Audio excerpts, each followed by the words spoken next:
9 a.m. in Shanghai, Shenzhen, and here in Hong Kong. You're watching The China Show. I'm Yvonne Man with David Ingles. Good morning. We're counting down to the open-up markets in Greater China. Let's get to your top stories today. Stocks and bonds sliding while oil swings after President Trump's ultimatum to Iran to reopen the Strait of Hormuz by tomorrow. Traders adding to bets on a Fed rate hike this year. No sign of de-escalation in the war, with Iran threatening all U.S. and Israeli infrastructure in the region if Trump follows through and attacks its power plants. I'm Stephen Engel at the China Development Forum in Beijing, where Premier Li Qiang is promising to address worries over China's massive trade surplus to the tune of $1.2 trillion, by the way. I'll be speaking later exclusively with UBS Group CEO Sergio Ermotti, and later Fortescue Metals CEO Dino Otranto. Plus, more big interviews from Milken's Global Investor Symposium here in Hong Kong, including Goldman Sachs' APAC ex-Japan President Kevin Sneader, as well as Song Kim, the head of South Korean AI startup Upstage.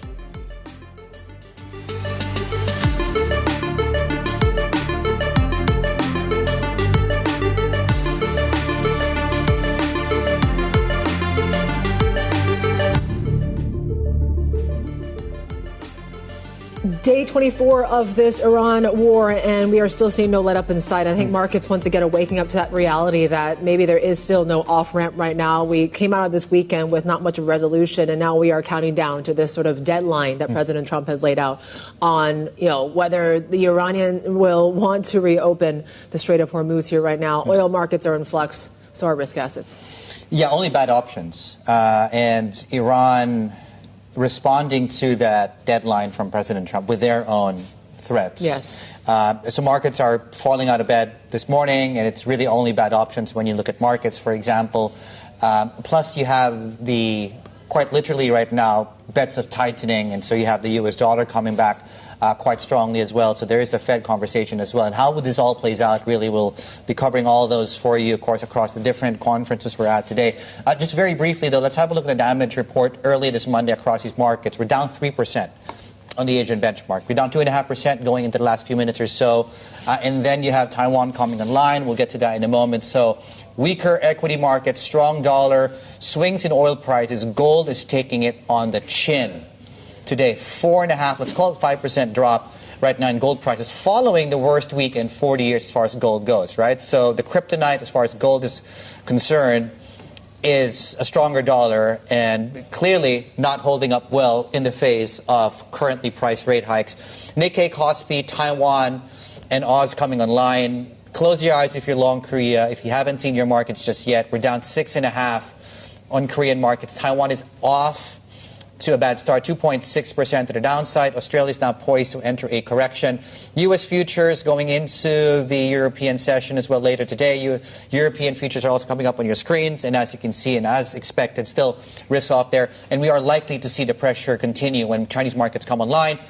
Shanghai futures, oil futures are coming online too, 3.5% to the upside.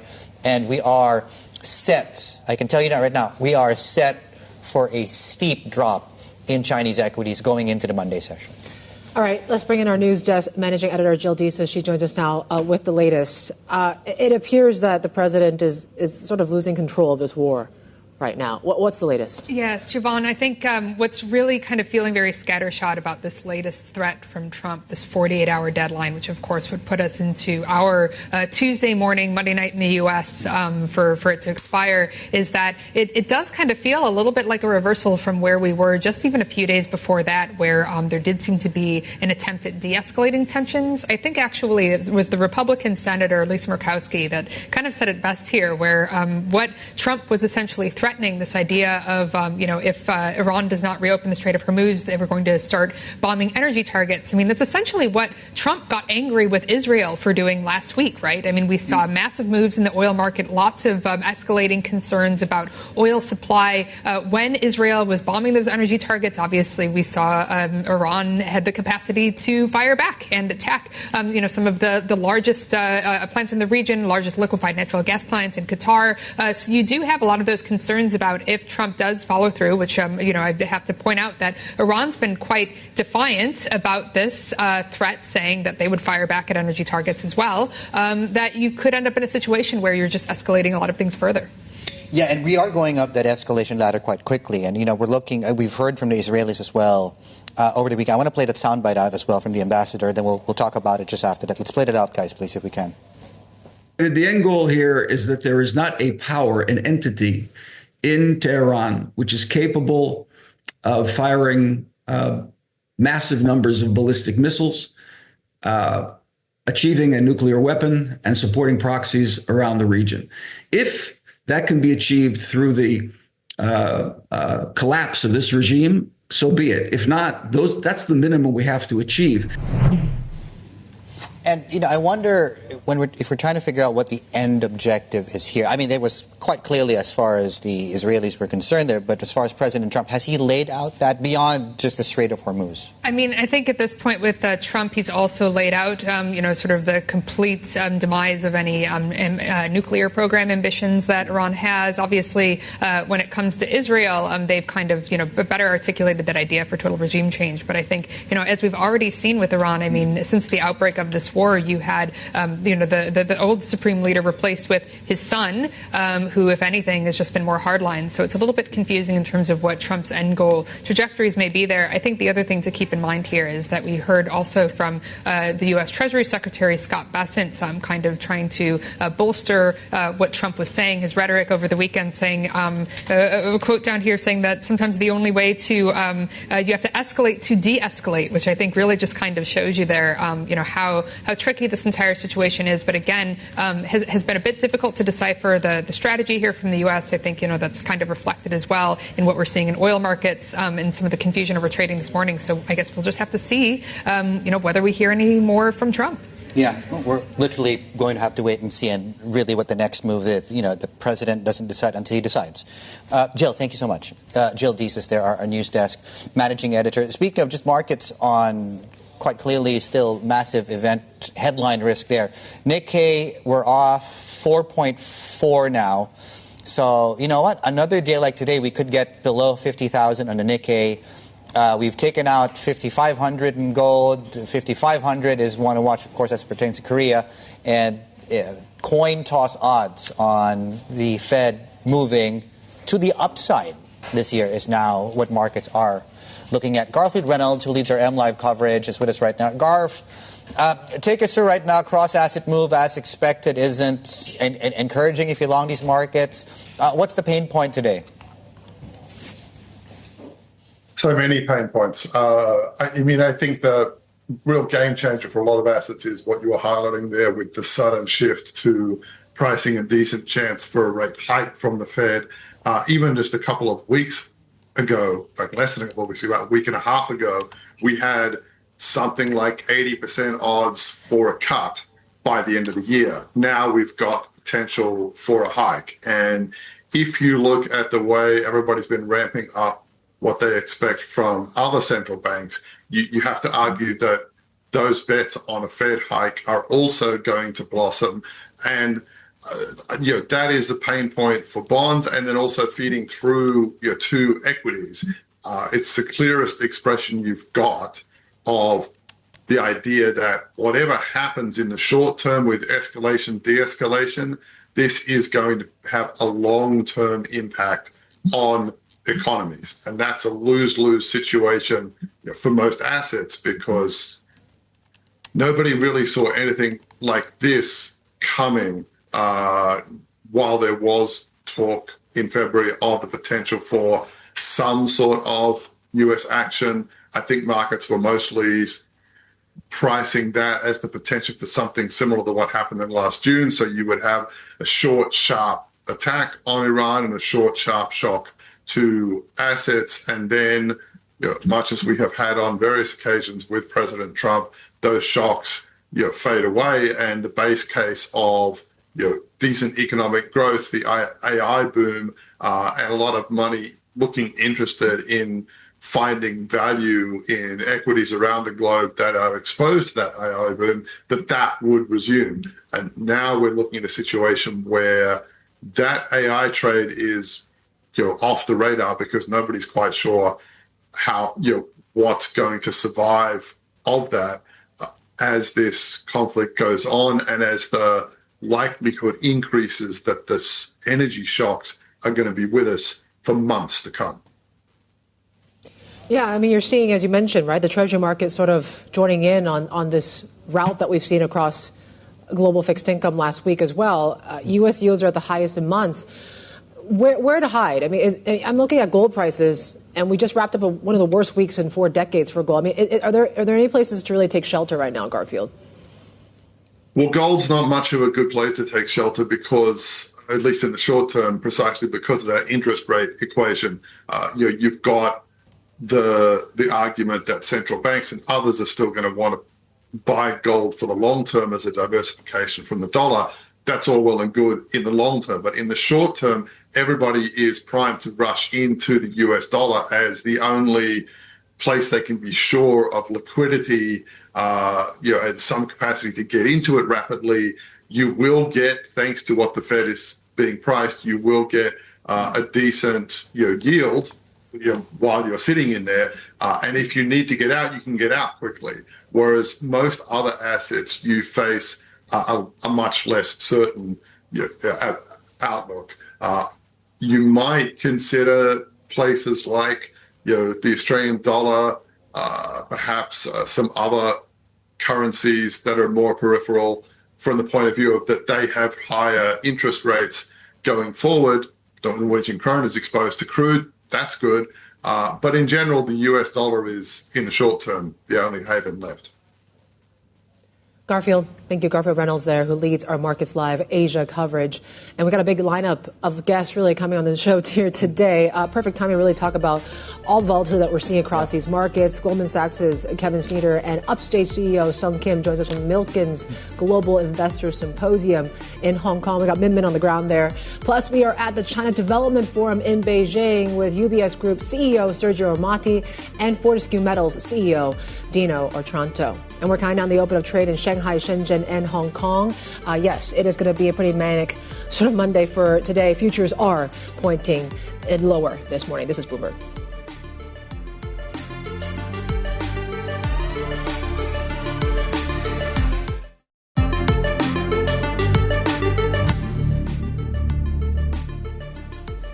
It's a busy day for markets, but yes, this week in Hong Kong is pretty busy as well. Yeah. You talk about, the amount of events that are happening here. We talked about the China Development Forum that's happening, of course, in Greater China. You got Milken in Hong Kong today.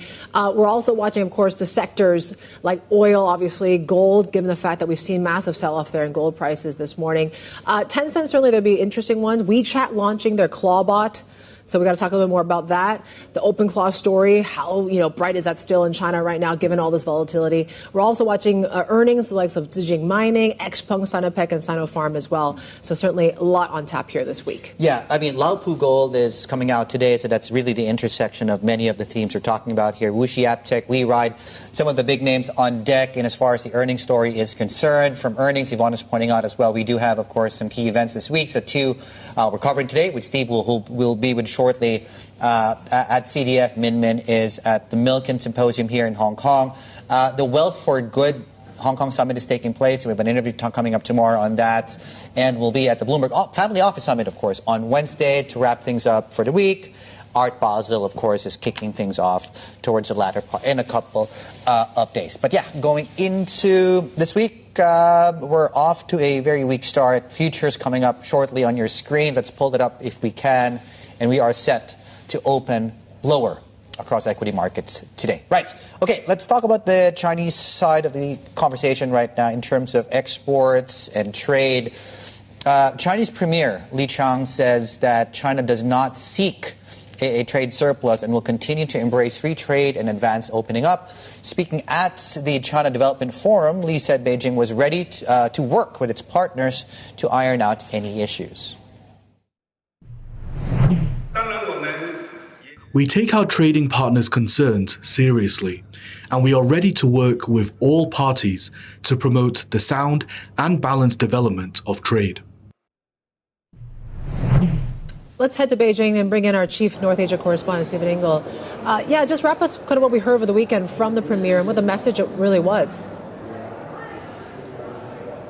Yeah, I think he was trying to assuage some of the concerns that have risen, obviously, over the last few years, if not decade, about China's imbalance of trade. And, of course, at a year last year of those tariffs barrage from the Trump administration, China still had a record trade surplus with its trading partners of 1.2 trillion US dollars. And in the first 2 months of this year, exports again surged. So he tried to downplay this and say, essentially, that we are in the process of rebalancing. We are going to open up further to foreign products. We need to boost domestic consumption. That is happening. And again, that was front and center of many of these executives' concerns, along with, of course, the growing concern about a lasting war in the Middle East.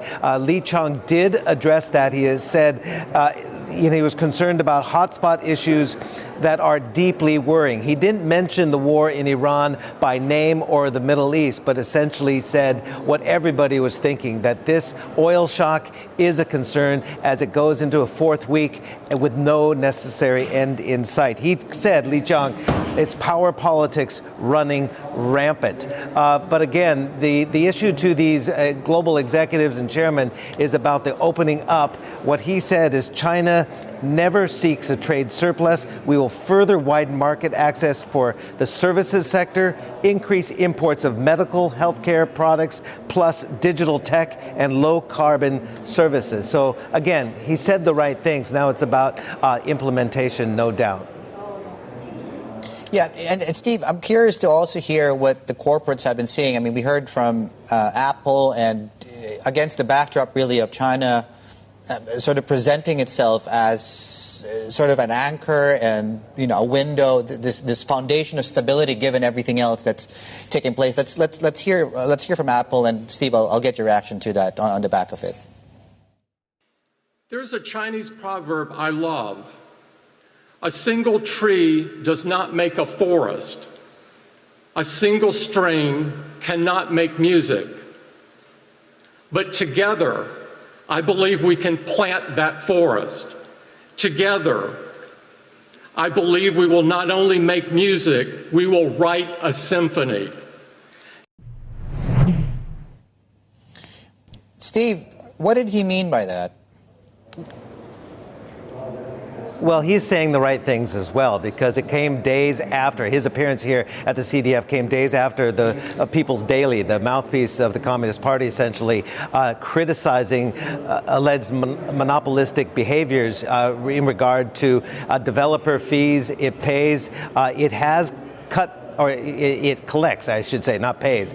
It recently, earlier this month, I believe, did cut those fees it charges to App Store developers, but the People's Daily was highly critical of those alleged monopolistic behaviors, and even calling on Apple to cut its restrictive pricing even further, or potentially, I guess, face further action. So I think Tim Cook, who has been a regular participant here at the CDF, was kind of sort of saying the right things and ward off any further regulatory action or any particular regulatory action, preempting that for Apple in China, in one of its most critical markets. Now, a lot of these CEOs and chairmen who are here also trying to weather, the highly competitive landscape, the price wars across many different industries, not just EVs, solar, and battery, but including in the snacks business and beverage business. I did speak to PepsiCo's Asia Pacific CEO, saying, hyper competition is one challenge, and also, of course, the uncertainty that has caused the commodity rise across the world because of the war in the Middle East makes companies like this really worried about the rise in sugar prices, the rise in fertilizer prices, and the like. And this is what Ann Tsai, who is the Greater China CEO of PepsiCo, had to say on that matter. It is really a whole ecosystem that we manage with very close partners. We are mostly hedged. We have our facility and our various commodities hedged. And then we also have a very local sourcing program. In fact, 95% of our locally sourced ingredients are done local. And then we also have very solid program that we actually work with strategic partners that we actually manage on a multi-year basis. We're definitely watching the situation very, very closely. So after a long day yesterday, where, of course, the Premier spoke, we had Tim Cook speaking, we had the PBOC Governor Pan Gongsheng speaking yesterday, followed by individual group meetings between Vice Premier He Lifeng and American businesses, also here at the Diaoyutai State Guest House. I think a lot of the participants were up late, meeting with Chinese officials. So they're slowly working their way into day two and the final day of the CDF right now. We'll have another busy day of exclusive interviews live from Western Beijing. Steve, thank you. Stephen Engel in Beijing for us, our Chief North Asia correspondent. And a reminder, of course, Steve will be back in a couple of minutes. Our exclusive coming up with the UBS Group CEO from the CDF in a couple of minutes. Stay tuned for that. Plus, of course, the opening bell in 7 minutes from now. Hang Seng Index out of the gates, down. Lots more ahead. This is Bloomberg.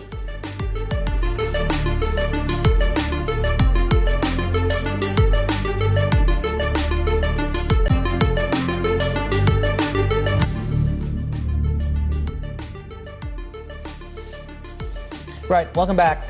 We're down about, let's call it 2% in the early goings on pricing on the benchmarks. We are set, given everything that's going on here, the risk aversion to open, not just lower, substantially lower across these markets. Quick note, Goldman Sachs out with a note this morning on Brent. They've jacked it up from 77. They now see 85. By the way, on Brent, we opened at 114 and have since pared back a little bit as far as Brent prices go. Oil stocks on your screens as well, and the earnings too. Yeah, I mean, Sinopec kind of is in the face of all that, right? Earnings and, of course, what we're seeing when it comes to the volatility around crude. So Citi was talking about, these earnings really dragged down by the sizable asset impairment loss, despite the fact that they actually did have free cash flow that did turn positive for the first time since 2022. The stock is down some 2%, but they do expect when it comes to refining margins to come under pressure because of the premium that we're seeing on oil prices of late. So certainly maybe that's why we are seeing that stock take a hit this morning. Gold stocks could also be taking a hit here, just given what we've been seeing with gold prices this morning. We have been falling some 4%. Zijing Mining also came out with their earnings that did miss estimates. That just added to the bad news there. So we're down 5.5% for Zijing here this morning. Look at Shifeng Zhejiang Gold Mining. That's down some 19%. And we're watching China Tech, right? What has been the more resilient sort of trade has been, of course, what OpenClaw and all these kind of big tech. But the earnings have been quite disappointing last week here. So continue to see a bit more bad news there today. Yeah, markets have been extremely sensitive, the negative dynamics as far as earnings go. Plus, of course, there's what's going on in the Middle East. The opening bell is coming up next.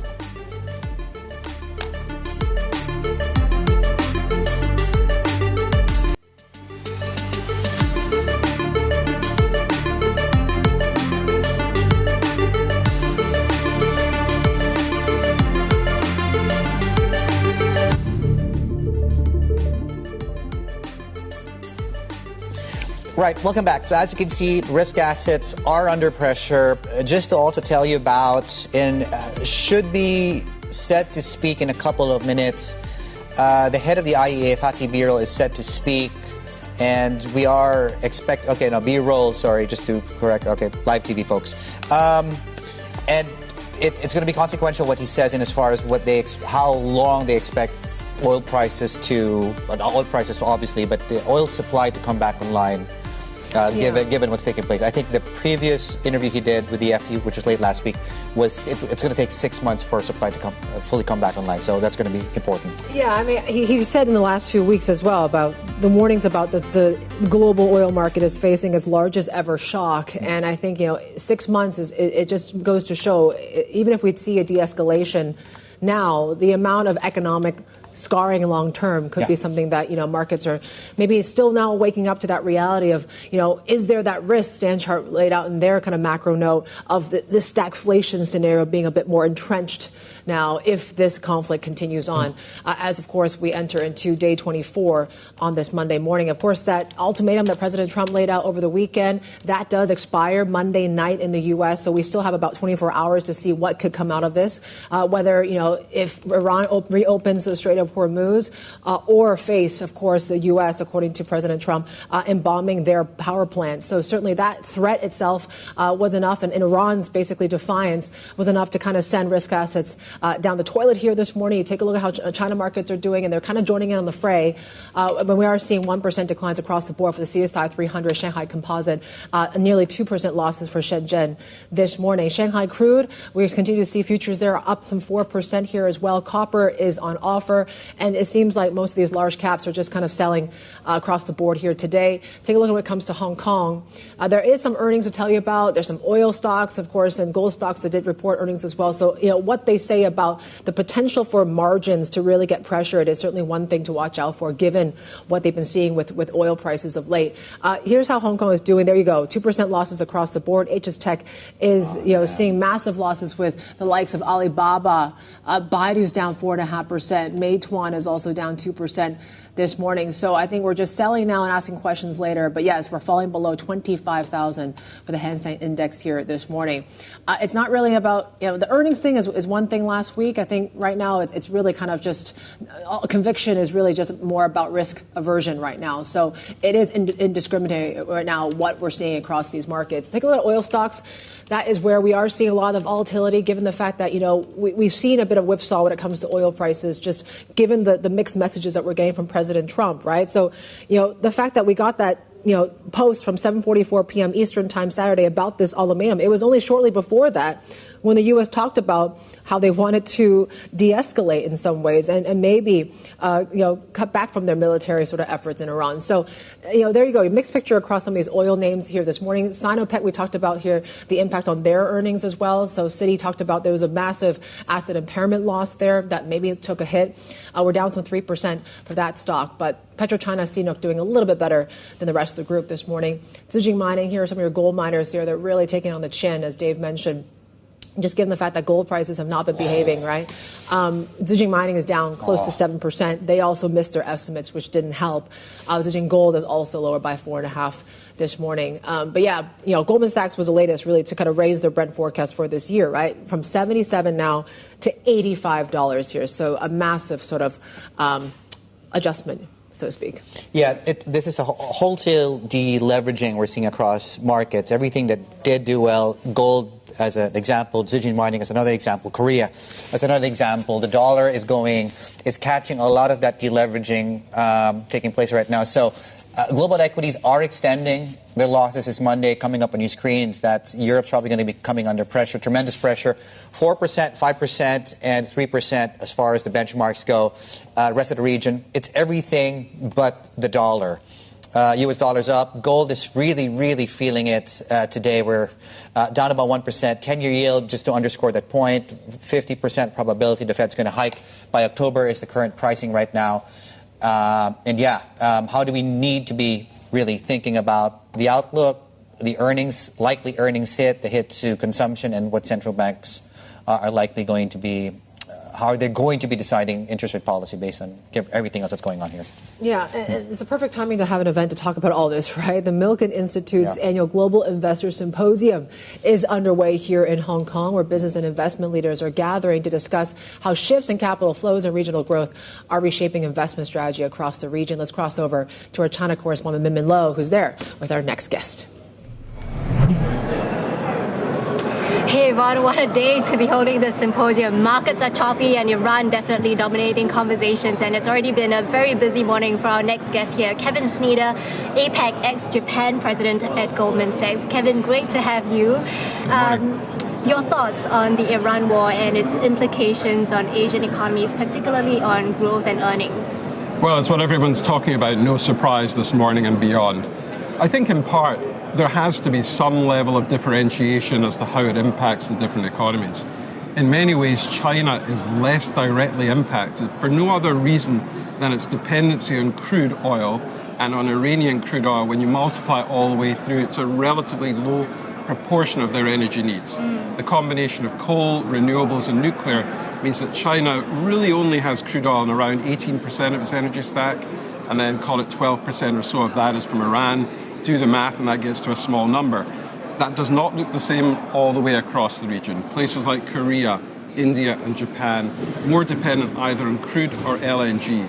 And therefore, the immediate read across makes one look at those economies more closely. But here's the thing. Global growth matters to China. It's an export-driven economy, and therefore it's wrong to say that it is unimpacted, but it is less directly impacted. Yeah, and actually Chinese market so far has been seen as largely a safe haven from the Iran war. But actually, if you look at year to date so far, it's been trading sideways. And if you compare it to the Kospi, yes, there's a lot of volatility, but it's steadily climbing. How are investors looking at these two markets? Well, this is what makes for an interesting conversation. In many ways, the Chinese onshore market has been correcting since last September, after quite a rally from the previous September. The converse is true of the Kospi. Clearly, it's been on a tear. And as you know, it's been sort of rapidly rising for good reason on the back of confidence around the memory supply, some geopolitical tailwinds, and that propelled it through the 5,000 number. We remain pretty positive about Korea, and that's anchored in our sense of where the memory supply needs of the world are headed. And that's why, for us at least, a target of 7,000 for Kospi is possible. But to be clear, Korea is one of the geographies where questions around energy are going to be loudest. And that's why I think you're seeing some of what you're seeing. Conversely, with China, as we already discussed, the direct energy impact may be limited, but of course, growth matters. But so does diversification. And one thing that's now true about China, we see a correlation of roughly around 8% with the S&P. And so it is a diversified market. Question around long-run growth and the implications of Iran, but near term at least, the energy factor is lesser for China. You've been on a world tour recently. You're in Shanghai, New York, and London. What are you hearing from market participants and policymakers, particularly on how they view Chinese growth? Well, I think one of the questions that gets louder as you head towards Europe is around the notion of a balanced trading environment, something Li Chang talked about this weekend at CDF. And I think as you head towards Europe, they can't but notice the recent numbers, January and February. Imports into China up 11%, good, but exports from China into the European Union up 28%. And so the question that arises is there an expiry date on the Chinese export-led growth model? And that, I think, is a conversation that continues to percolate in Europe in particular. In the US, the dominant discussion remains the US economy. What's going to happen to rates? Will they be cutting, given the inflationary pressures of what we've now got by way of the oil supply shock? That's the question in the US. It's actually a different question in Europe, which really gets to the heart of the European economic model, its dependency or its reliance on having an export market in China, but also the significant wave of imports and how sustainable that is. So to your point, when do you see as the expiry date for China's export-led growth? That's an open question, but it's a question that I think will come into focus. I don't have a date to give you, but I do sense and I do recognize, as I think do China's leaders, which is why I think Li Chang made the speech he made this weekend, that there has to be a rebalancing. And I was very struck in the 15th five-year plan. Yes, we've heard it before, but the emphasis on consumption. And it's very hard not to have a policy meeting in China and not be told about or hear discussion around what's being done to get consumption moving. But that's been said before. It's a tough journey to go on, but it is a journey that really will offset what otherwise will be a bifurcated Chinese economy. Immense strength in technology and export-led growth, a weakness on domestic consumption. The two do need to be reconciled. What is your thought on inflation? Because there is concern that this cost-led inflation is actually quite a dangerous way to get out of deflation in China. Yeah, well, this is the irony. China's been looking for inflation, but cost-driven inflation is not the same as demand pool inflation.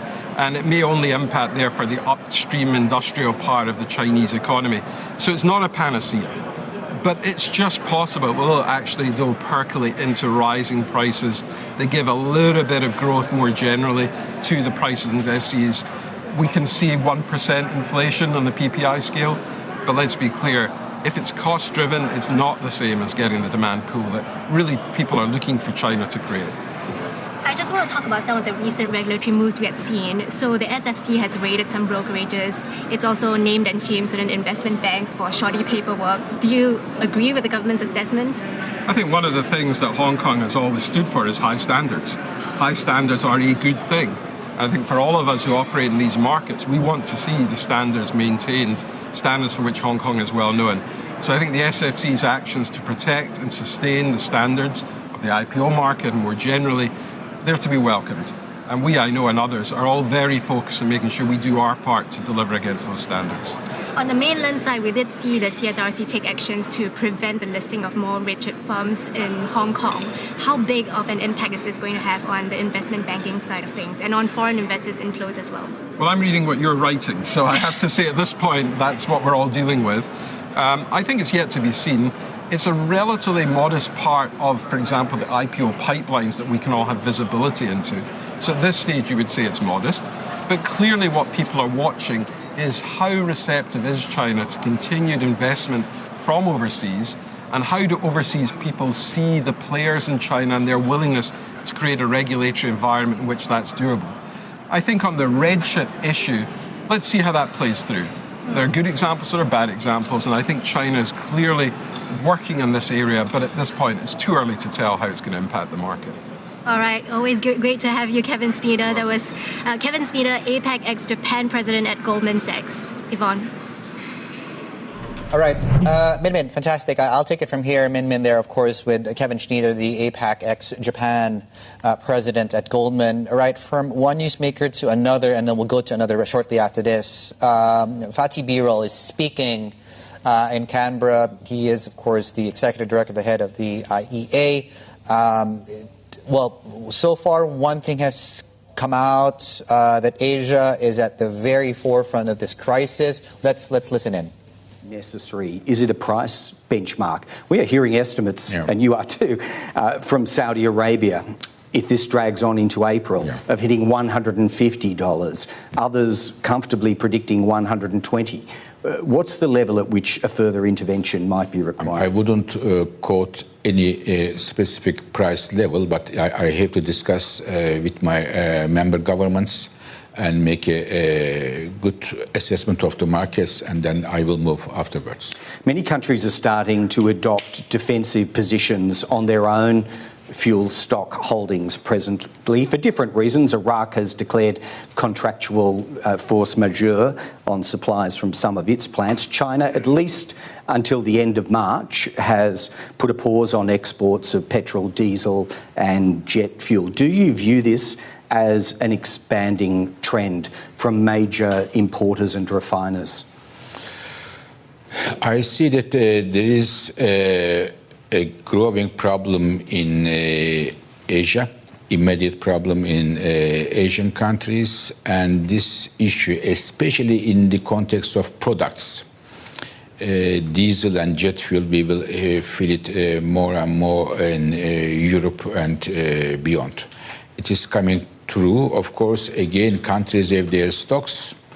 We have our stocks, and we are incentivizing many countries who have refineries to move faster than they normally do.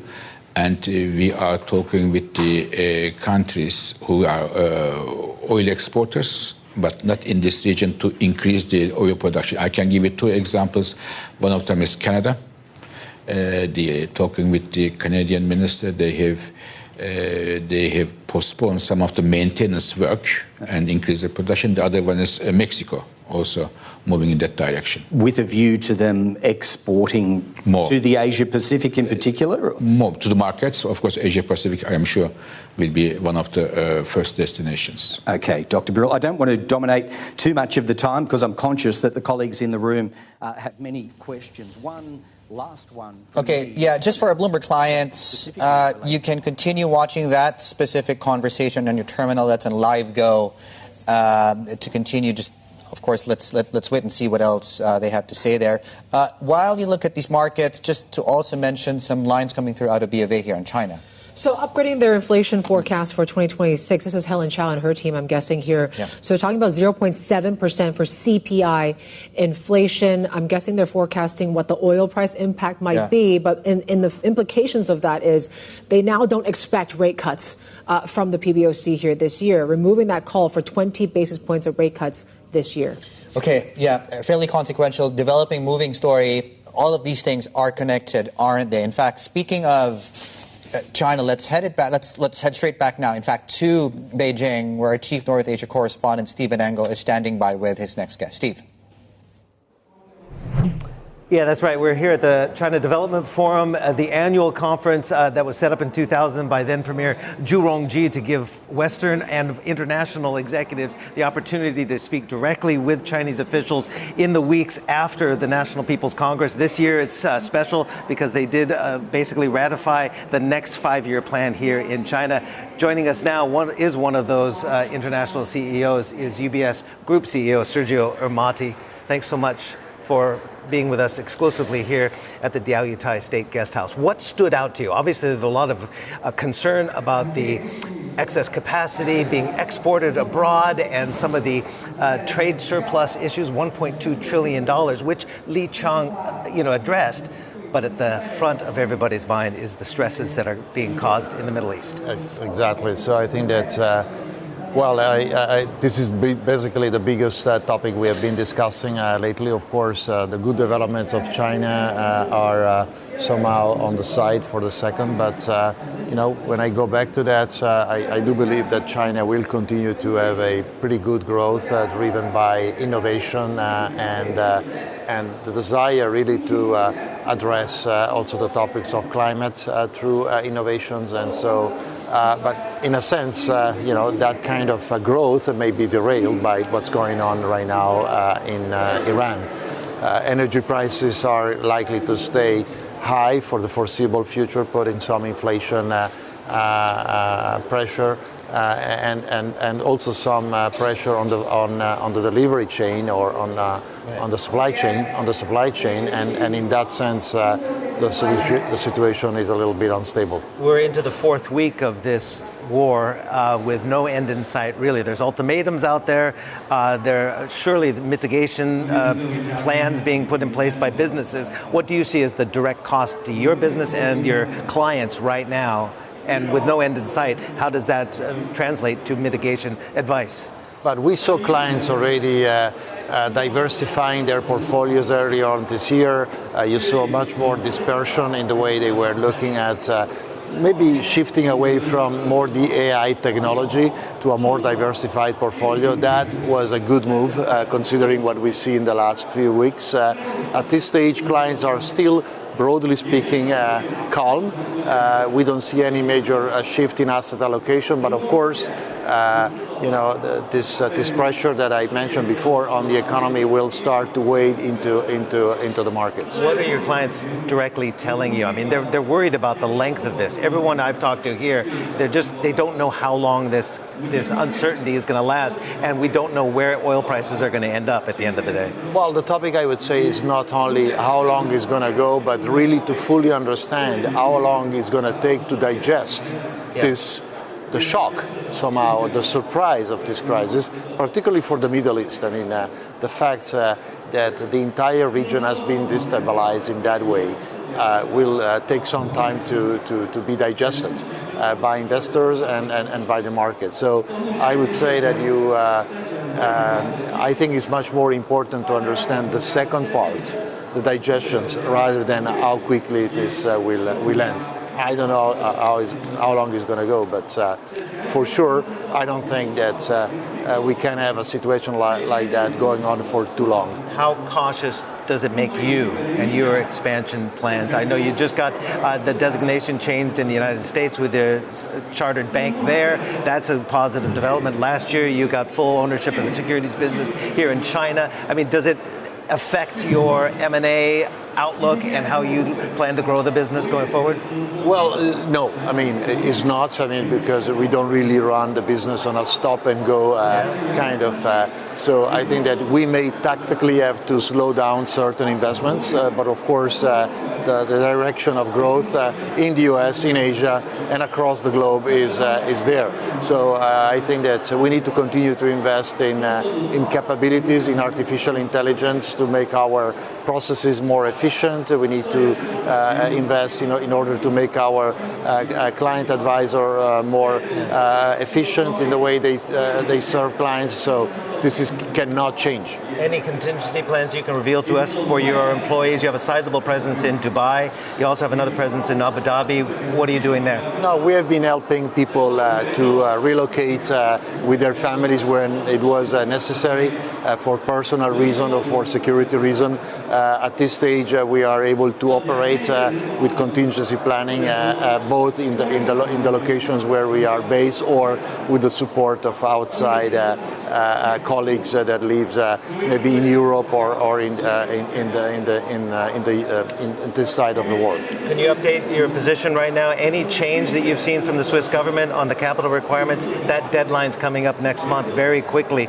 I assume your position has not changed at all as far as the proposals for those big boosts in capital requirements by the Swiss government. Have you seen any conciliatory tone at all for any of the other suggestions? No, there are no news. We do expect a formal decision by the Federal Council, our government, to be done by the end of April. Or the early part of May. I don't know exactly the date. We don't know the date, but no major changes, and we are waiting to see the final outcome. As it stands right now, unacceptable to you, right? This is not going to work for us, and therefore, but we wait and see now. There is a democratic process. We contributed with our views on this process, and now we will see what is the final decision. Now, in the last couple of months, we did see some news from you guys saying that you might stay on until 2027 next year as CEO. Then there's some reports as well that the board is thinking they want you to stay longer because of the uncertainty, because of these capital requirements. Is that something that is being discussed right now, that you would stay on beyond 2027? Look, we always say that I'm going to stay at least until 2027, April 2027. Right now, we are very focused on finalizing the integration of Credit Suisse. Is almost done. It's not, and therefore, this is my focus, and then we will take it from there. I did see your Asia Pacific head, Iqbal Khan, here. Obviously, Rob Karofsky is your U.S. head. How is that possible positioning coming up as far as the successor? I have to ask you whether that is even getting a clear focus as far as who might take over as CEO. Well, look, I think that we are lucky that we have a range of candidates internally, but right now we need to stay very focused on executing on our current integration strategy and staying close to clients, navigating this environment. So succession is not a topic for the moment. Not for now, but sir, thank you so much for your time here at the CDF. Thank you. Hope to see you very soon. Okay, we're going to send it back to you. We have many more interviews coming up here in Western Beijing from the China Development Forum. All right, Steve, fantastic. Lots more coming through as well throughout our coverage there at the CDF in Beijing and, of course, at the Milliken Symposium here in Hong Kong. Just before we look at who else we're speaking to there, just a brief look at markets and where we are and the damage report, really. Equity markets are not doing too well. Bond markets, ditto. It's really just the dollar. Commodity markets, oil is swinging. We're not really seeing a big move currently in oil. It's really in gold where it's really starting to stand out or stand down if you go directionally. Can we pull up something just so our viewers can see where we are? Asia Pacific, we're down 2.7% now. We'll show you a couple of charts later on. In fact, when you look at the Korean markets, the Kospi specifically, the 50-day moving average has actually held up quite strongly in recent sell-offs. We're back there today, and we'll see if that holds up going into the thick of this week. Depends, I guess, in terms of events and developments. And so we're hearing from Fatih Birol from the IEA, right, when they're talking about, how long this is going to last and, really talking about how this is, Asia has a growing oil products problem in the region. So highlighting a bit more about that and, just adds to, I guess, the angst that you're seeing across these markets here right now. We'll bring you the latest when it comes to IEA coming up. A lot more on the next hour. You're watching The China Show. Sorry to interrupt, but do you see it as an obligation or something that the Australian government will just decide if they can spare the fuel? I think they feel good enough for those.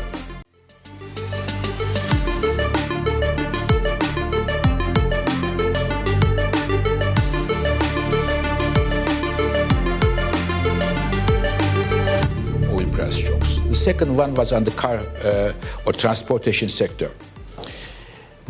Just before those oil price crisis, an average car in the world for 100 kilometers consume about 20 liters of gasoline, and as a result of fuel efficiency measures, it is halved in 10 years of time. So you need about 10 liters. The third one was the diversification from the regions that countries thought this is a risky one. And for example, Europe moving to Russia at that time, they saw it was a safer bet, was a reason to go from Middle East to Russia. So I think these things, this time we will see the same or similar responses. And one of them, in my view, responses will be on the transportation sector. Really one of arguably the most important voice speaking right now as we try and figure out where oil prices go. That was the IEA Executive Director, Fatih Birol. He is speaking in Oz, of course, this morning, and just we're trying to figure out, of course, when, at what point they will come in, what their pain thresholds are. Currently, he's just stating the problem that it is really a big problem here in the Asia-Pacific in as far as the energy story goes. Yeah, and I think the big headline that came through was just the impact this could have on growth, and it says this is a major threat to the global economy, and also, what are some of the plans that they're looking at here right now, whether it is, of course, another release of its strategic petroleum reserves, or they've also been talking to partners like in Canada and Mexico about ramping up their exports there as well to help alleviate, of course, the supply disruptions that we've seen. But yes, as you talked about, Asia really is sitting at the forefront of this energy crisis here right now. We'll leave those pictures there for now. We'll bring you the latest once we get hear more from Birol there. In terms of the Hong Kong session, is really kind of joining in on the fray of this risk-off day, just given the threats that we've heard over the weekend. We did not see any sort of a de-escalation over the weekend when it comes to the situation in Iran. And in fact, we are counting down to about that deadline Monday evening in the U.S. when President Trump says, urging Iran to reopen the Strait of Hormuz or face your power plants being bombed. So Iran has not backed out and backed down in any way as well, and talking about they're ready to with their reprisals as well. So certainly the continuing to see things escalate here. That's why stocks are selling off here today. The only really sort of shelter to seek is in the dollar here this morning. When you start to see bonds, basically, even treasuries are joining in on this sell-off here across the board now when it comes to fixed income. Gold continues to fall here, and we just track one of the worst weeks in 40 years for gold prices as well. So King Dollar once again, Dave. Yeah, we were trying to figure out months back what would cause gold to wobble, and at this point the answer is it's wobbling at the face of rate hikes, potential rate hikes coming through out of the Fed. Right, as Yvonne is pointing out, right, so really one of the biggest markets, one of the biggest hits across markets right now is really on Korea. We'll show you what's happening there, but the chart shows you that we are back to this key support level on the 50-day, which, by the way, has held up several times every time the market retreated and corrected back to that level. Let's see whether or not this actually holds. 5,500, flip the page, please, on Kospi right now. 51,000 was very much in play for the Nikkei. We're coming off lows there a little bit, but who would have thought a few days into March, 50,000 would be a level to watch on the Nikkei. Oz is less scathed. Taiwan is also coming under pressure, 2% there.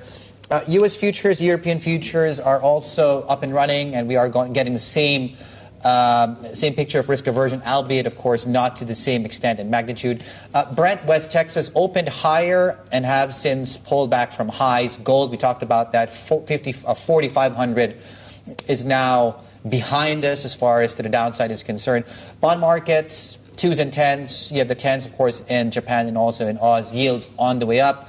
48% probability of a rate hike by October is the current pricing around the Fed right now. And, of course, it's King Dollar, Dollar China, Dollar Japan, Dollar Korea, and Dollar Taiwan coming up on your screens. And, yeah, there we go. Yeah, let's bring in Lan Ting, a managing editor for Asia Equities. She joins us now from Singapore. It is a sea of red out there, Lan Ting. Yes, it is just getting a lot tougher for traders this week with this looming 48-hour deadline to reopen Hormuz for Iran. We've been asking investors a very important question, which is how are they game planning this deadline, trading around this deadline? We've heard quite a few people talking about various strategies. For example, Wilson Asset Management, which has a hedge fund, they're talking about trimming risks and not actively putting on a position leading into this event just because it's really hard to make a call. They are also taking long positions off the table, including those that are on MSCI EM index and Nikkei 225. And we've also heard from Tokyo Marine Asset Management. They are seeing that the investors they're dealing with are actually boosting cash ratio and also putting on more shorts and hedging and also adding alternative asset exposure. And those that are slightly brave-hearted include for the Federated Hermes. They're talking about how when you see blood on the streets, this is the time to buy. So they've been buying stuff, including those in Latin America in terms of equities. Is there any sense of panic right now? I'm just, obviously, it's a day-to-day, it's a very fluid situation, but where are we seeing the most pain points here right now across the Asia Pacific? Yeah, I think still those that have done really well year to date. That's why you're seeing more sell-off in those equities in South Korea and Nikkei 225. And we're seeing one little pain point building actually in mainland China. I know overall they've done quite better than the rest of Asia equities. But we're seeing slight panic. If you look at Shanghai Composite, the index is below 4,000. So now people are talking about whether the national team is going to come in. And if they do come in, it'll actually, make this market a little bit more resilient than the rest of the market.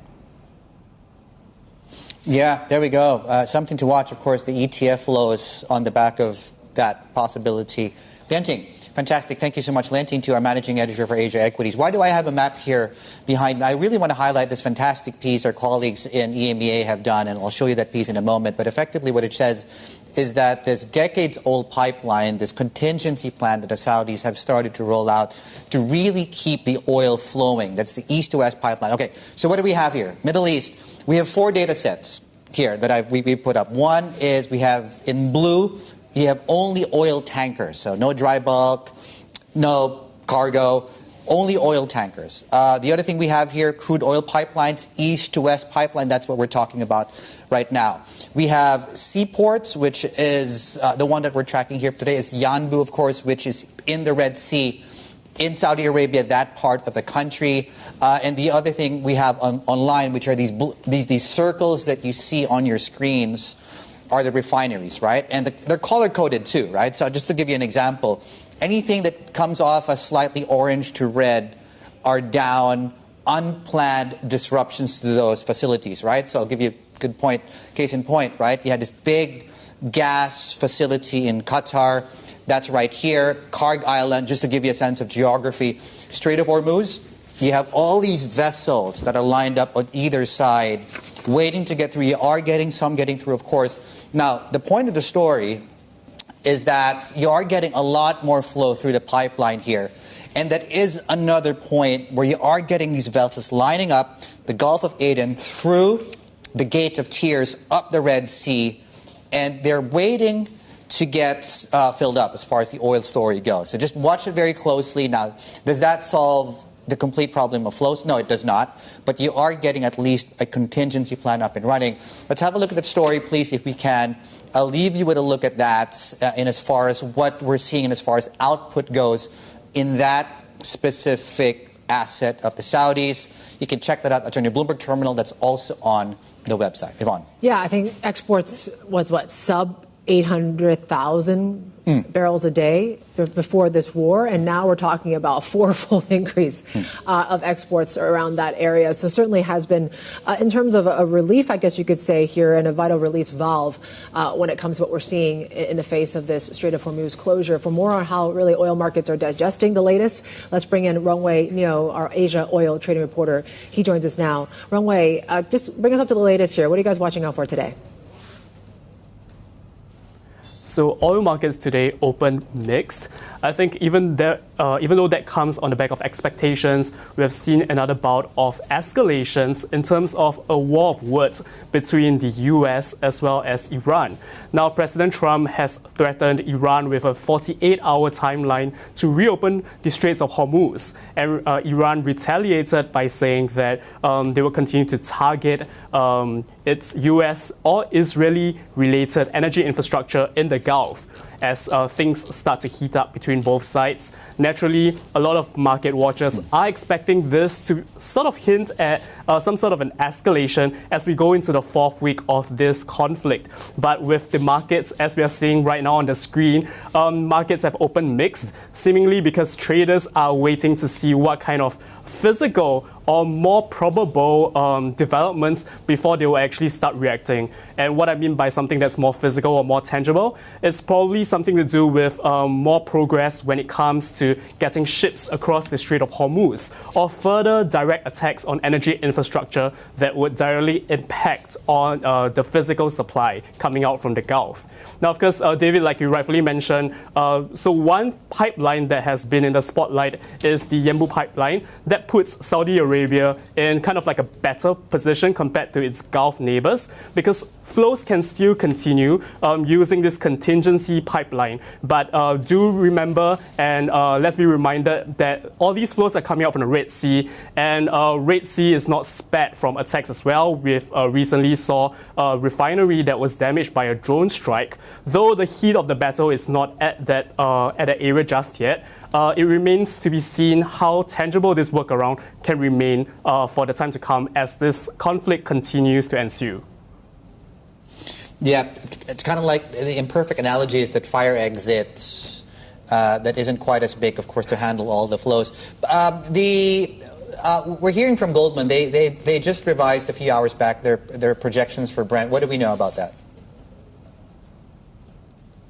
All right, so Goldman, along with other investment banks, have started to revise their price targets upwards. This shouldn't come as a surprise because if we recall what the forecasts that other banks were working with, a lot of them initially came from a state where, if you still recall, some months back, we're still talking about a state of oversupply in oil markets.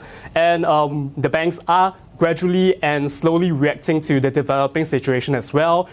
Forecasts are slowly creeping up as all eyes are on how long this conflict and the disruption at the Strait of Hormuz would last. And correspondingly, the longer this conflict lasts, it's expected that it will take more time to undo the damages as well. And because of that, each quarterly expectations would have to be revised upwards. Still, most banks maintain that in the long run, the oil markets are still expected or on track for an oversupply, though expectations of that seems to have came off quite a bit. So the long story short, there is still oversupply in the long run, but in the short term, everyone's just looking at how the disruptions could affect near-term prices. Wrong way. Thank you. Wrong way, Neo there. Our Asia oil trading reporter. Just ahead here on shows, Dino Otranto from Fortescue, the CEO that joins us from the CDF in Beijing to talk us through the what they're seeing in as far as potentially any disruptions in their business, plus, of course, the outlook coming through at those times on your screen. But first, to speak to one of the contenders in Korea's so-called AI Squid Game, the CEO of Upstage, Song Kim, joins us next from the Milken Global Investor Symposium in Hong Kong.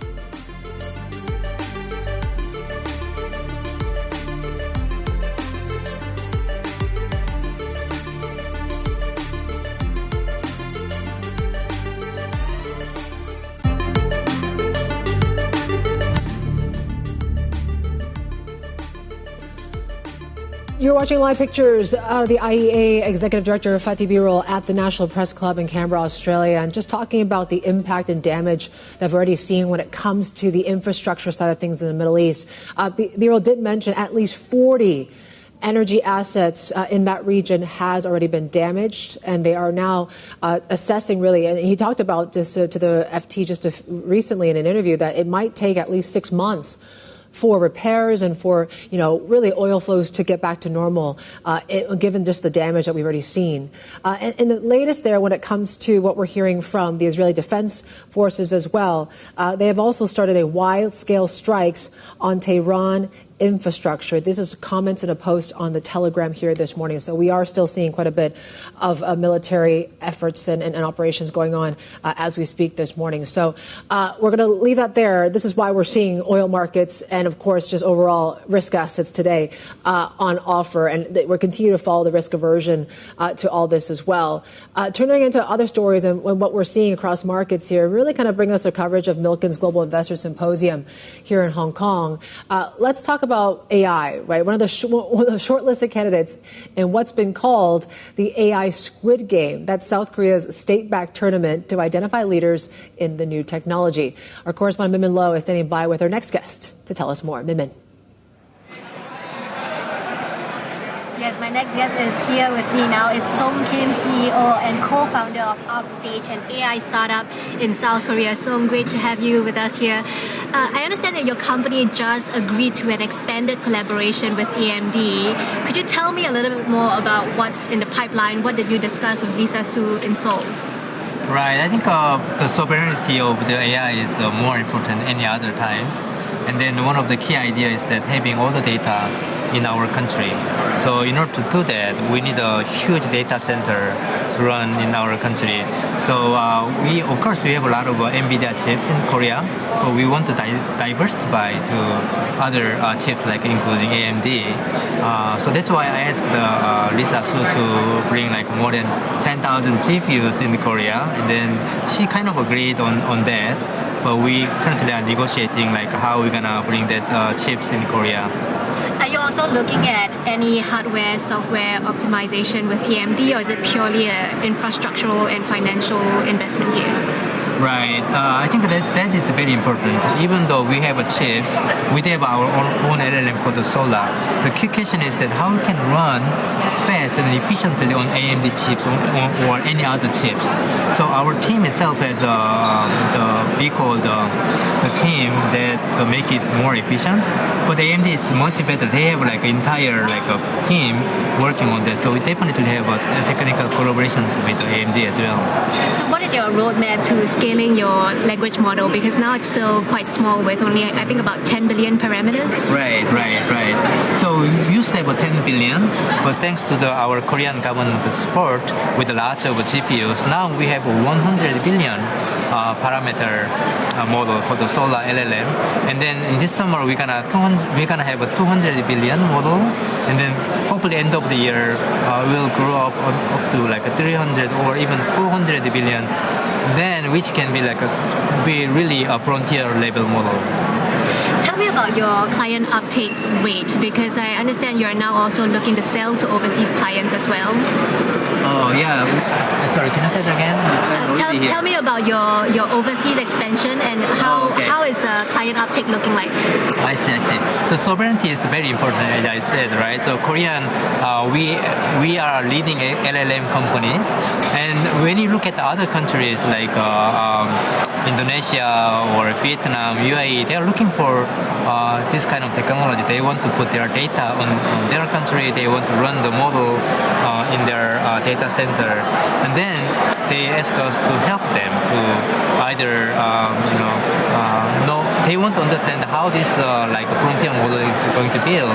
So we are currently talking with all these countries and try to transfer this technology to them, so they can do their own sovereignty on this AI and the data. How do you compete with all the AI startups like Minimax, Jupu coming from China as well, especially when they're selling at such low cost? Right, this is a really good question. I think this low cost is coming from two angles. First of all, how can you build really smart and large scale model with a cheap price? And the second, once we have that model, how can you serve with a very, very low price, right? For the first angle, we got a lot of GPU support from Korean government. So once we have a lot of compute, we can test a lot, we can experience a lot, we can do a lot of research. Our company has really good technology to build high intelligence and the large model using like only small set of compute. So if we spend less money to build a very strong intelligence, of course we can make it really cheap. The second part, as I mentioned, we talk with or collaborate with NVIDIA and AMD. That we want to develop the technique to serve our model on their chip very, very efficiently, so the cost will be very, very low. Okay, and this is something that China doesn't have given their restricted access to US chips.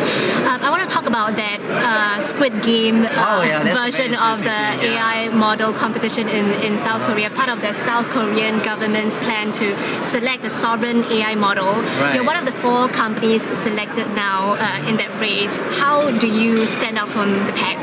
Right. Let me just explain what is this K-AI competition. So basic idea is that we do have many companies in Korea as well. In the Korean government's perspective, which company they want to provide more GPUs? This is always difficult problem.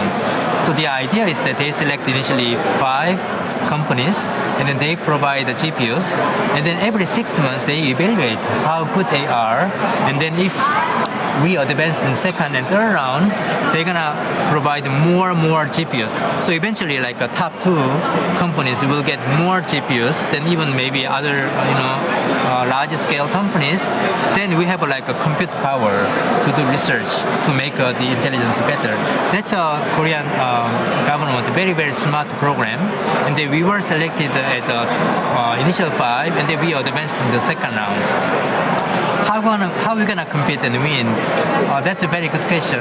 But we are startup, right? So we are like a very, very flexible. So currently we collaborate with many other startup companies. Also we developed some technology called the depth upscaling. Yeah. Also we know how to generate data set from existing data set. We have so many technology to compete with other companies. All right, definitely a very exciting race as South Korea works towards achieving sovereignty in its AI model and AI supply chain. That was Song Kim, co-founder and CEO of Upstage. Yeah. Interesting to see how the competition, all of that fares out there, the Squid Game of AI in South Korea. Min, thank you for bringing that conversation with us. Min Lo there joining us out of Milken. And here's a look at how commodities are doing as we go into that lunch break. And of course, well, go to a commercial break, I should say. Brent, we're inching closer to 112 here right now, but we continue to see WTI is holding around the $98 level here. Shanghai crude is also up some 4%. This is Bloomberg.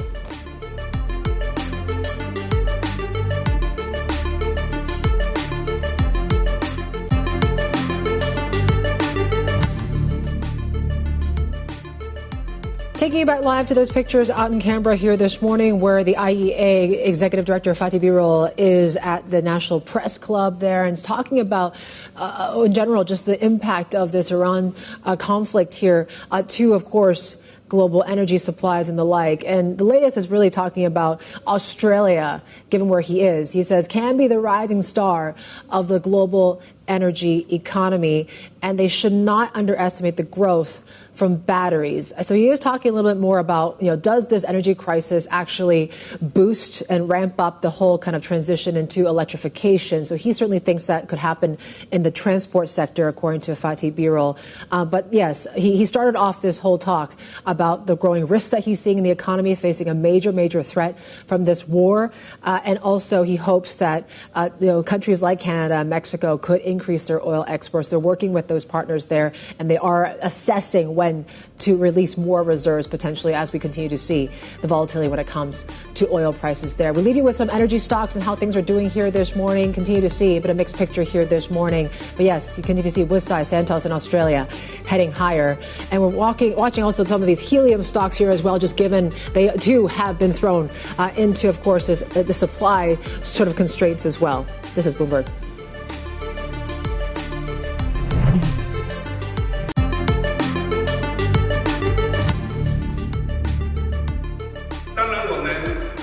We take our trading partners' concerns seriously, and we are ready to work with all parties to promote the sound and balanced development of trade. China's excellently talented developer community is pushing the limits of innovation every day. And we're inspired by the many ways Chinese developers are using technology to build tools that help people learn valuable skills, manage their health, and bring new ideas to life. Energy prices are likely to stay high for the foreseeable future, putting some inflation pressure and also some pressure on the delivery chain or on the supply chain. And in that sense, the situation is a little bit unstable. Yeah, some of the voices we've heard out of the China Development Forum in Beijing and talking about the prospects there. And this is against, of course, a backdrop of really just risk aversion across the board here this morning. Take a look at when it comes to the damage report. You are seeing mostly red across the screen here, with the exception of the U.S. dollar, which continues to be the safe haven of play here, just given the back and forth we've heard from U.S. and Iran over the weekend, where we have not seen any signs of de-escalation here. And we are inching closer to that one-day sort of deadline, 48-hour deadline of when to either reopen the Strait of Hormuz or Iran, faces the threat of their power plants being bombed. So certainly that is enough to send risk assets selling off here this morning. Gold has continued to sell off here. We're just below that 4,400 level. And even China, right? We heard from Bank of America this morning, changing their forecast when it comes to inflation in China for 2026, 0.7% for CPI. PPI inflation, they expect to be 0.3% based on where they think oil prices are going to be by mid-March. They say higher energy prices anchor that rebound, but then they also think that lowers the chances of rate cuts now in China. So that 20 basis point call that they had for this year, that has now been removed. For more really on how China and companies are really navigating all this here, let's bring in Stephen Engel. He joins us live now from the China Development Forum with our next guest. Yeah, that's right. I mean, obviously, China's rebalancing is front and center of what Li Qiang said and many of the participants here. But at the front of the minds also are the shocks that are happening and coming from the Middle East, no doubt, and those oil prices as they continue to creep up. Let's continue this conversation with the CEO of Fortescue Metals, who joins us now here at the CDF, Dino Otranto. Thanks so much for your time, Dino. Before we get into energy diversification and something that obviously your chairman has talked at length about, was there anything that the premier said in his speech about rebalancing and opening up and importing more that talked directly to you about China's, either directly or indirectly, China's iron ore demand? Thanks for having me again here at CDF, Stephen. You referenced the Premier Li Qiang's speech yesterday. What stood out for me was the three key points around stability that he made: policy, economics domestically, and international trade. And for us, in moments like this, it's really important to see political leadership stand up and talk about long-term stability in moments of crisis, which are impacting us all.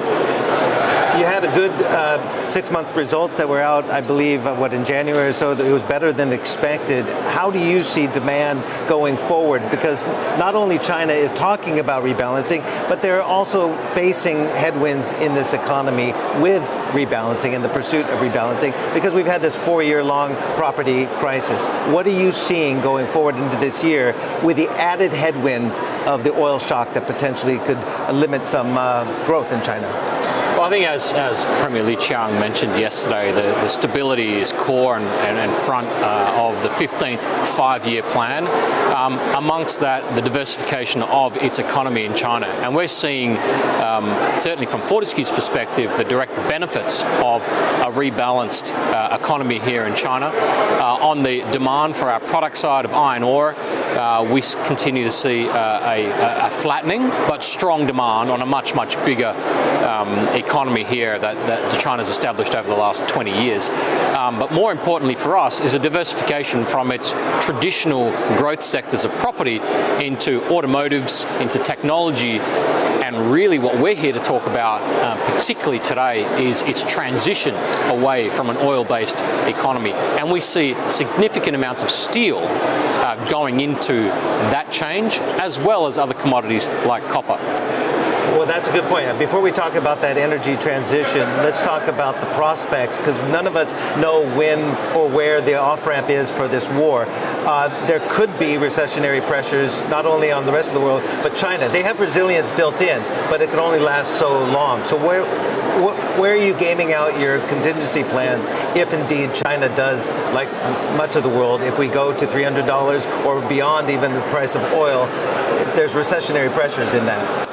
Look, most mining companies around the world are heavily reliant on the supply of oil to run their operations. Our peer group, every 10-cent change and only 10-cent change of the oil price will impact us all by about $500 million.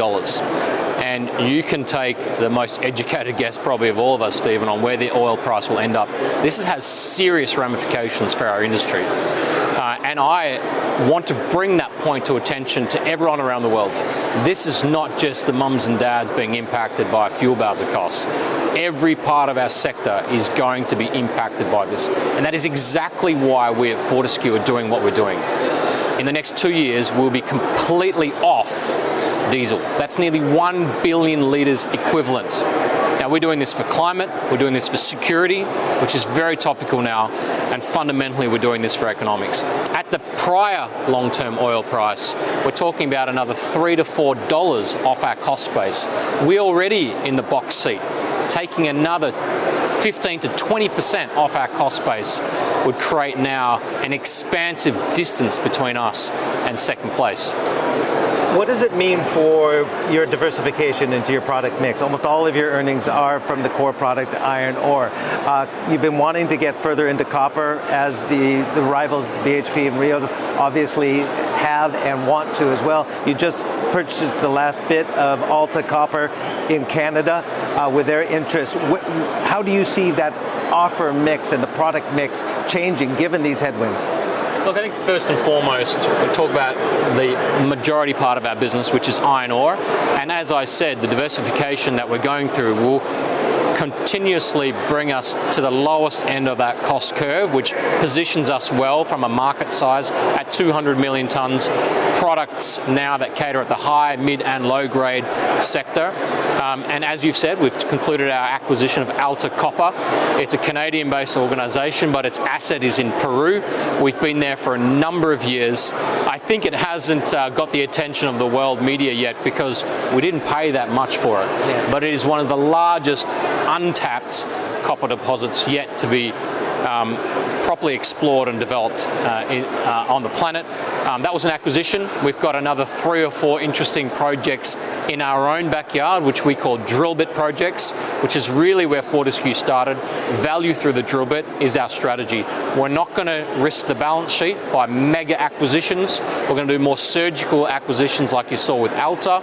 And in the iron ore business, Red Hawk we concluded towards the end of last year, which is a massively value accretive position we've taken to extend the life of our iron ore business. What's your M&A outlook given the shocks that we're facing right now? If certain commodities, if you want to diversify into these other commodities, where would you be looking? Look, right now it's all about securing fuel, sustain our operations, expand and fast track our electrification journey, which we're well on track to deliver, and then opportunistically look at what's in the market as a result of these interruptions. What's the outlook then for Andrew Forrest's goal, and that was green hydrogen? You've shelved that for now because, again, the high price of electricity, which is not helped by the high price of oil right now. Where do you see that going forward? Is it done and dusted right now? Absolutely not. I mean, hydrogen is still first and foremost at the center of what we're doing. But hydrogen, ammonia, green metal, a lot of the derivatives are all based off that green electron. And right now, particularly what we're doing in decarbonising our operations, it's all about the green electron. And now with the adoption of an AI operating system over the entire ecosystem we've created, we've built 2 to 3 gigawatts of generation. We've got a 5.6 gigawatt hour battery. We're now delivering green electrons to our own backyard at a cost point which will enable that hydrogen and ammonia to be generated. very soon. I want to go back to iron ore because, again, since 2002, all the iron ore producers essentially have entered into, well, BHP has been a little bit more contentious with the CMRG, the China Mineral Resources Group, the state-owned enterprise that essentially has been assigned to manage iron ore pricing and negotiations. They want it tied to more of a domestic benchmark, whereas the global players want to see those international benchmarks used. How has your relationship with China changed since the CMRG was established? And have you talked at all with your rivals, BHP, Rinto? Maybe you come in together in these negotiations as a unified force. Look, I was here in Beijing when the CMRG was first introduced to us in the iron ore sector. However, our relationships with China go back far beyond 2022, when the CMRG really started to grow its influence in the market. Now, from that moment on, though, it was very clear the message is, we procure all of your iron ore. You get all your money from the US, you get all your equipment from the US. We need to look at opening up that relationship. We've already been doing that. We've put $6.2 billion in the ground to decarbonise our operations using solar panels from China, wind turbines from China, batteries from China. We now have a massive lending facility in RMB worth 14 billion RMB as part of our financing office. We have the largest procurement order ever of ex-CMG trucks worth over $1 billion US. But if CMRG is digging in its heels at behest of the central government here, at what point does this possibly turn contentious like it's done with BHP? Well, I think when you say digging in its heels, digging the heels on what point? And what are we trying to solve for? A little bit more control on pricing and negotiations. Well, if that's the assumption that the CMRG has empowered to do, the CMRG, from our point, remember I was there in the very first conversation, was about sharing the prosperity of the iron ore supply chain. I think it's been conflated around the pricing negotiation right now and some of the optics with some of our peers. For us, it's about maintaining long-term relationships with a world of the network of China to improve our economics. Remember, $2 to $4 a tonne, it's going to further reduce it using Chinese capital, using Chinese infrastructure, and now Chinese mining equipment. That's a pretty impressive argument you can make to anybody saying Fortescue may be now a unique offering in the market compared to some of our peers. Dino, thanks so much for your time. We're going to continue the conversation with you down at Boao, which is coming up this coming week, also with your chairman, Andrew Forrest. Okay, guys, back to you. Busy day here on day 2, the final day of the CDF. Back to you. Great conversations there, Steve. Of course, our thanks to Dino Otranto there from Fortescue Metals. Just talking really about all things in energy and, of course, all things, I should say, when it comes to iron ore and the relationship with China. Now, a reminder of our new online feature as well on our Bloomberg Video Hub. Subscribers can explore live streaming, news, and interviews, all our Bloomberg TV shows, documentaries, reporter analysis, and more. Make sure to check it out at Bloomberg.com/videos.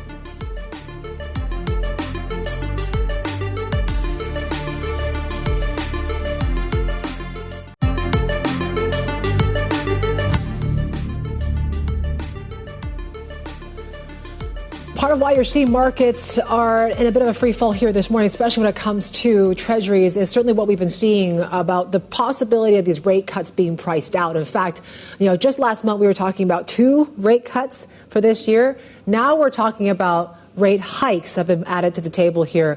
And really, we're pricing in, it's a 50-50 shot now that we might actually see a rate hike from the Federal Reserve by October of this year. So certainly things have pivoted sharply and really kind of following what we're seeing here, the Treasury market, to what we saw in global fixed income markets. So after the ECB, after the BOE signaled that they might have to really tighten in the face of this energy crisis. So certainly the thing that really reigns high is the King dollar here this morning. We continue to see that haven bid to the U.S. dollar, and you are seeing EMFX falter slightly here this morning. The renminbi is still hovering at that 691 level here this morning, about 1509 for Korean won. As we track treasuries, right, we talk about multi-month highs when it comes to U.S. treasuries here. So they're catching up in terms of the yield melt up we've seen against bonds, against gilts of late here. We're just inching closer back to 4% levels for the U.S. 2-year yield. And certainly when we talk about Aussie 10-year yields, we're actually at multi-year highs right now. South Korea certainly has been adding to this whole debate about what to do in the face of this, inflationary shock. And they've actually nominated Shin Hyung-sung as the nation's next central bank governor. The senior BIS official will be steering monetary policy at a time of growing uncertainty due to the war in Iran. For more, let's bring in Bloomberg economist Hyo-sung Kwon. Talk a little bit more about who Shin is and what do you think are the implications around his nomination? So I think the President Lee Jae-myung's pick of Shin Hyun-sung as the next BOK governor signals a commitment to central bank independence and credibility, especially at a time that external uncertainty is raising South Korea's inflation and exchange rate risks. Shin is a renowned economist and he served as PIS economic advisor and head of PIS head of research. He has advocated that central bank independence and credibility is crucial in delivering monetary and financial stability. So I think probably President Lee has learned important lesson from the selection process of FOMC chair by the President Trump that market really cares about central bank's independence. And I'm sure we'll learn more about Shin's views in the coming weeks and months ahead. Tell us what you know about his monetary policy stance. Is he more dovish? Is he more hawkish? We need several weeks or months to correctly evaluate Shin's policy preference as governor. But from his academic works and his speech at the BIS, I think he's a pragmatic hawk who is likely to take preemptive tightening to curb inflation risks and unlikely to look through financial stability risks. But he's not a dogmatic hawk because he recently mentioned that if the current oil price shock is temporary, then central banks can look through the shock. And at the same time, he also announced that he will take a balanced approach among inflation, growth, and financial stability risks. Overall, I think Shin will raise the possibility that faster rate hike of the BOK. Currently, my view is that BOK will start raising interest rate in the first quarter of next year. Okay. Thank you so much. We'll continue to get your take on it once we hear more, of course, of Shin. Hyo-sung Kwon there, a Bloomberg economist joining us out of Seoul this morning. And as we talk about, right, this inflationary impact, really it does change the whole inflation and growth dynamics for central banks around the world, and even for companies that are dealing with higher input costs now potentially here. And certainly PepsiCo has been front and center. We've been asking the company really in Beijing about what to do in the face of rising cost pressures. And we did speak with the APEC CEO, Ann Zhe, about how really the geopolitical pressures and cost pressures are really just forcing them to source their ingredients locally. She spoke to us exclusively in Beijing. Well, it is really a whole ecosystem that we manage with very close partners. We are mostly hedged. We have our facility and our various commodities hedged. And then we also have a very local sourcing program. In fact, 95% of our locally sourced ingredients are done local. And then we also have very solid program that we actually work with strategic partners that we actually manage on a multi-year basis. So how far out are you hedged on certain key ingredients? I mean, I think one of your biggest crops that you buy is potatoes locally, but I mentioned sugar, and then there's the fertilizer. We don't know how long this turmoil is going to last. Yeah, no, we're definitely watching the situation very, very closely. In fact, we are one of the largest potato grower or partner to our local growers. So we are very confident that we are very resilient when it comes to upstream supply. Well, we talked broadly about innovation that you've implemented, but how specifically do you use AI? We use AI in every part of the value chain, really. I mean, if we think about at the very upstream agro, we use tech to help us do precision agriculture. So the irrigation, the fertilization, all this will be done with precision using AI to help us to track the crops. Certainly in the factory, we're using AI and digital twins for us to drive precision, quality, and then obviously productivity in the value chain. We're using AI to help us scout consumer new trends, social listening, and then we're using AI to help us create and mass edit and mass customize our consumer material as well. So it's done every part in the value chain. How about with manufacturing, though? It helps with efficiency, but does that mean fewer people?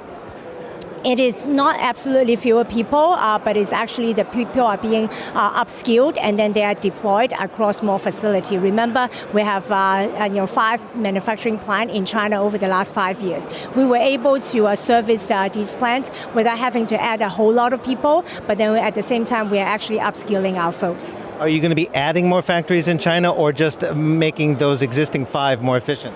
We will be making the 5 more efficient for the short time because it is quite a bit of capacity that we added over the last couple of years. But the market is huge, so we will be adding more in the future as we see the demand shore up.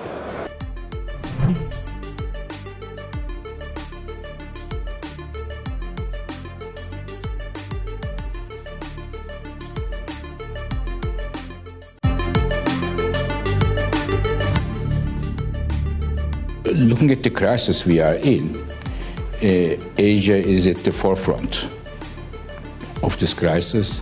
I started today with Australia. I'm having this event, and afterwards it's the Prime Minister. Tomorrow I am flying to Tokyo to meet the Mrs. Prime Minister. Maybe afterwards another Asian country, because this part of the world is at the forefront.